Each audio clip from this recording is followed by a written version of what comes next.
Israeli occupiers come to your doorstep with a gun. This was our land 2,000 years ago, correct? That would be the narrative for them.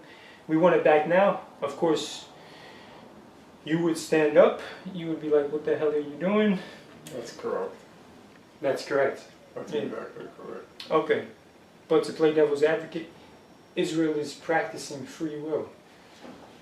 The world, it's always new versus old. I'm sure you recognize the differences. Israel is a first world, organized, efficient, institutionalized nation. Palestine, they're just they're confused, they're like, there's trash everywhere, lack of organization. You know, it's almost refugee style. Not to put my people down at all, because I'm them, so I'm a critic of my people. I have to be, you know? Because I just still can't understand why this issue is not resolved. To me, but anyways. So essentially, so Israel is practicing free will. They go about it, you know, wrongly and whatnot, but it is what it is in a sense, right? So what is your opinion on that? Look, you're saying that ruthlessness is part of the human condition. Of course, the answer is yes. Mm-hmm. If you're asking whether might makes right is part of the human condition, the answer is yes. But if you're answering whether I'm going to join in that, the answer is no. You know, Mm-hmm. What do you want me to do if I see a woman raped in the street? What am I supposed to say? Well, it is what it is. That's the way men are. Mm-hmm. Is that an answer? Well, yeah, in many ways that is the way men are. But is that an answer for a moral person, for a decent human being? To just say it is what it is? That's basically what you're saying. You're just saying, well, they had the guns, they had the organization, and they do what everybody else does with guns and organization. They come in and they take whatever they can. Yes, there's a lot of truth to that, but that doesn't mean I have to, or you have to, or anyone else has to join in. And joining in would be not doing anything as well, because right, yeah, indifference is agreeing with the wrong. Not necessarily agreeing. It could be cowardice, it could be self-interest. There are all sorts of reasons why people don't try to stop an atrocity that's unfolding. But our moral sense tells us that if we don't do anything, that there's an element of complicity there. Mm-hmm. Yeah, exactly. Okay.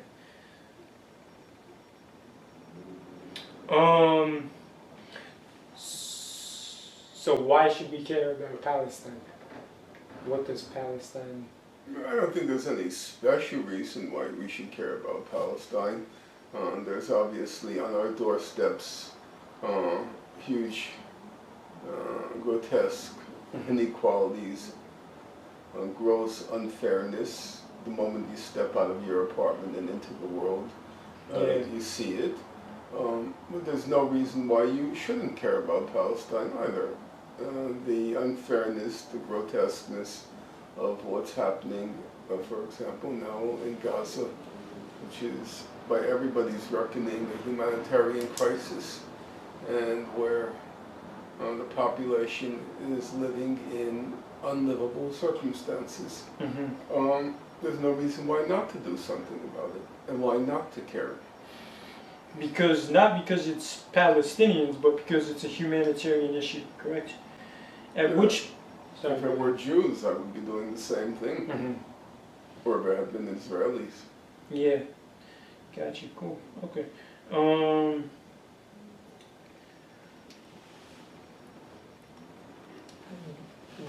The narrative of the Palestinians. There's no narratives. I hate that word. The identity of the Palestinians is quite pitying in a sense. We see the videos, the pictures. I mean, the world doesn't help the person who self-pities or is hopeless. And for this matter, in fact, Palestinians have been characterized as quite delinquent now, yeah? Throwing rocks and, you know, by the news, by the media, I suppose. So my point is, though, the correct type of attention goes to where intrigue and a great story is able to be formulated. So, correct? Would you agree?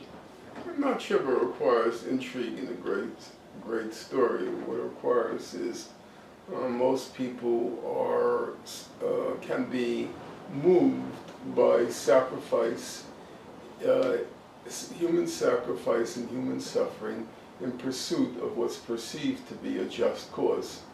If you see in the South, you see white sheriffs or police officers taking out German shepherds and sicking them on children who want to go to an integrated school as against a dilapidated school. That moves people. If you see young people wanting to sit at a lunch counter in the South and just want to be treated like everybody else, and then get beaten, getting their daylights beaten for it, that moves people. If you see people being clubbed because they're trying to win the right to vote, that moves people. So it seems that the key ingredients has to be, one, a willingness for sacrifice and suffering, and two, in pursuit of a just cause. But it does not move people in the way where those people become enthralled and passionate about joining the movement. It moves them emotionally to say, oh, this is wrong, and in a shameful... Well, sometimes you have gradations of reaction. You can have some people, like there were whites who went down south to help out, and then there are legislators who are willing to support bills or even initiate bills to correct the wrong. Then there are people who won't actually join in the struggle, but will join demonstrations in support of the struggle. There are different gradations of involvement. But without those gradations of involvement, it can't succeed. You have to have outside support. These kinds of struggles can't be won on their own. Yeah.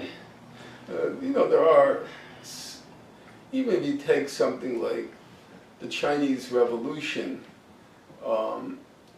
which was largely indigenous, even there, after the Chinese communists came to power, they were heavily dependent, at least in the first years, on Soviet aid, aid from the Soviet Union. Could they have done it on their own completely? I don't know, I doubt it. My point is, though, you see it's like in this analogy I'll give you, the Los Angeles Lakers with Magic Johnson, etc. That built a loyal fan base all across the nation, all across the world. Michael Jordan, And then let's look at the reverse. The Maryland basketball player, Len Bias, a tragedy that purchased the sympathies and the empathies of the people. So my point is, there's the tragic storyline, and then there's the heroic.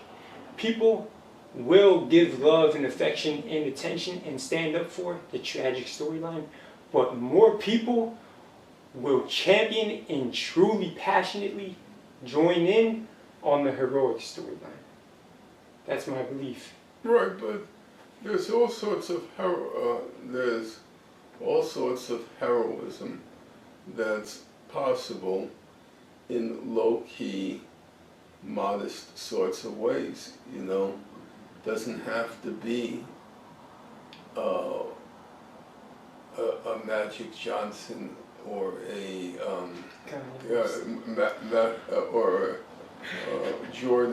Michael Jordan superstar.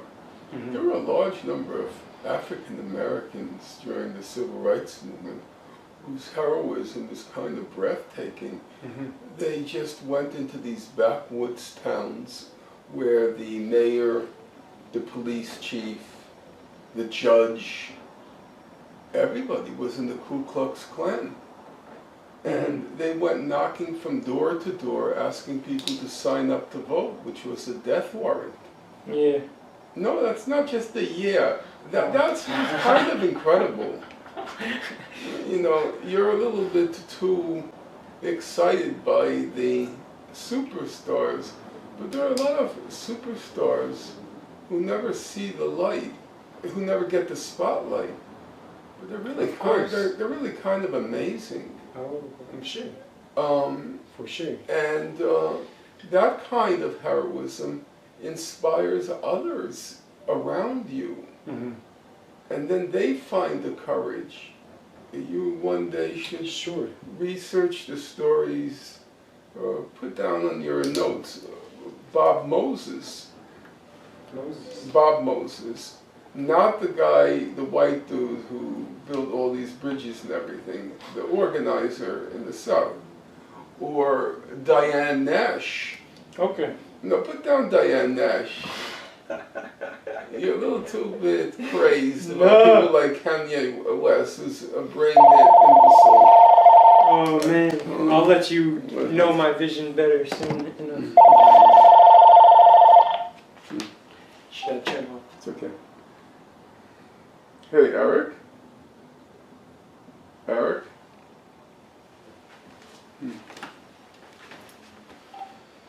Okay. My friend, Mr. Norman Finkelstein. How do you pronounce your name? Finkelstein or Finkelstein? Either. Really? So how do you pronounce it? Some hot-looking girl comes up to you and says, "Hey, what's your name?" What do you say? This one. Okay, let's see, man. All right. Just make sure. Wow. Okay. Okay. So we're gonna. Pretty much my point on that thing though is. Your point is you're a little bit too hyped up about.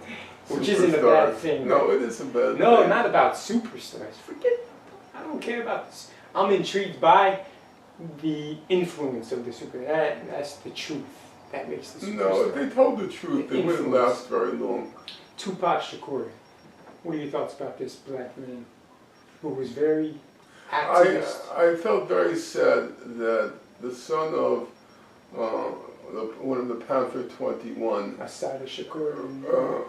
No, his mother was not Assata Shakur. Assata Shakur. Was he? Oh yeah, that's right. Right. He would make a career of writing such anti-human, misogynistic lyrics. I think that's a sad thing. Who, Tupac? Yeah. I think that's deeply regrettable. It marks a true regression in African American culture. So that's what you know Tupac for? The misogyny in a sense? And the anti-human sentiments. What are the anti-human sentiments? The thug life? You know... The gangster persona? 1 second.